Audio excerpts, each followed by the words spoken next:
All right, guys. It's Phillip, and I'm here at the beach house, Crystal Beach, Texas.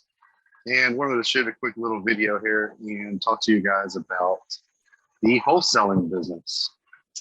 So, how do you start start wholesaling real estate? So, investors who are willing and ready to learn about the wholesaling houses will surely be excited to know that the process of doing it is not that complicated. We've talked about wholesaling before. So I just wanted to kind of give you guys a follow-up and some simple steps that you can follow to get started with wholesaling. So first thing that you want to do is conduct some research on the type of market that you want to invest in, the area that you want to invest in. And I like to tell people when I'm coaching them that we're going to look for your blue collar areas, right? So most of the time when I'm buying houses to fix and flip, or buying a house to wholesale, or getting a house under contract to pass that on to another investor that actually wants to buy, fix, and hold that property as a rental, I recommend that you stick with the median price range for that area up to no more than double the price range for that area, right? So as an example, if the median price range is $250,000, you want to really stick in that $250,000 price range, no more than $500,000 and above, okay? So do the research, find areas and pockets of areas within the area that you want to invest in, where there might be rundown houses, a lot of houses that need to be fixed up. So what we've experienced over the past few years, this seller's market that we've been in for the past few years, is that property values have really climbed, right?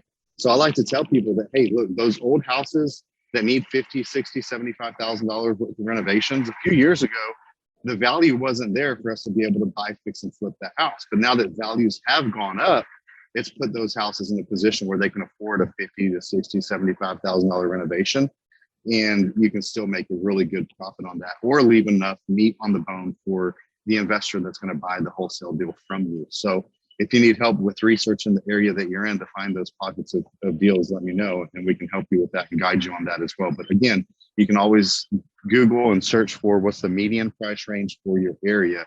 And remember, real estate is local, right? So everybody's business, everybody's median price range is different depending on the local market of where you're at. Okay. The other thing that you want to do when you're starting a wholesaling business is to work on building your buyers list for that chosen area.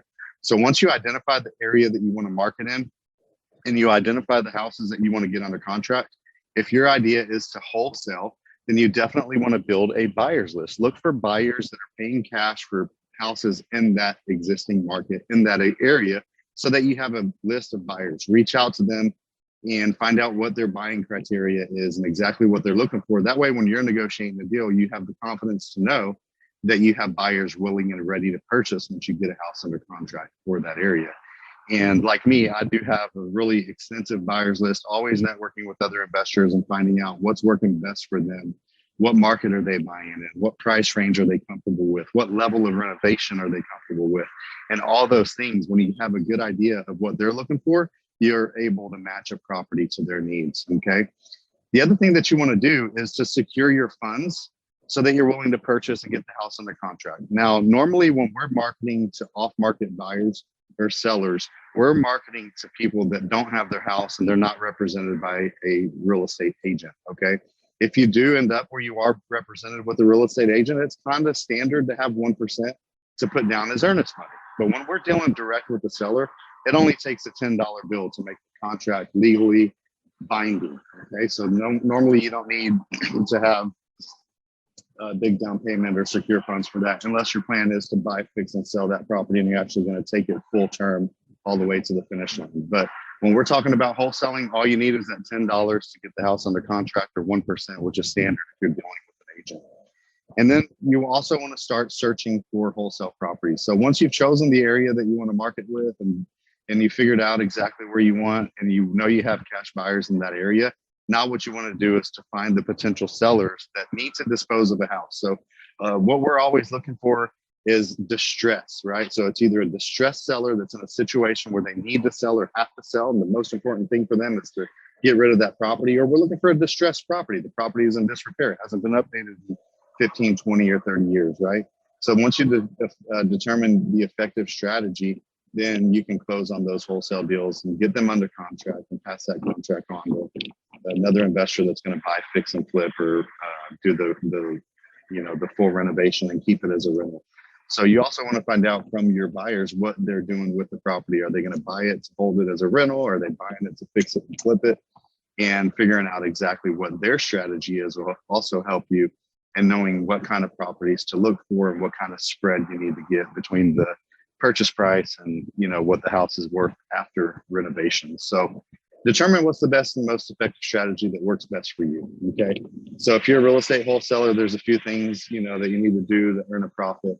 And one of the things that we like to do as wholesalers is to assign that contract. And basically what that means is you're getting the house under contract. You've agreed to pay the seller X amount, and then you locate a buyer. And once you locate that buyer, you're assigning the contract to them. So you're not effectively closing on the property. You're just giving them the right to close in your place. And then you get a fee for doing that. The other way to do it is to do a double close if you actually want to fund the deal. So a lot of times when we're going to fund a deal, it means that we're making a really big profit. We don't want the buyer or the seller or either one of the buyers or the sellers to know exactly what we're making. So we might fund that deal with a private investor or hard money, actually close it, take possession of the property, and then sell it to our end buyer after that. So those are two different strategies. So what I'd like for you to do is just kind of think about those different options for you. Reach out to me if you have any other questions and things like that. And if you're interested in venturing into more of these types of opportunities, we have the real estate training and we'd love to partner with you and work with you. So always look into figuring out what it is that it takes to work with me. We do a weekly coaching call where we can get together in a group Zoom. We also have a lot of other abilities to, network with me and figure out if we're fit to work together. So there's always opportunities for you to reach out and see exactly what it is that we can do together and see if we're fit to work together.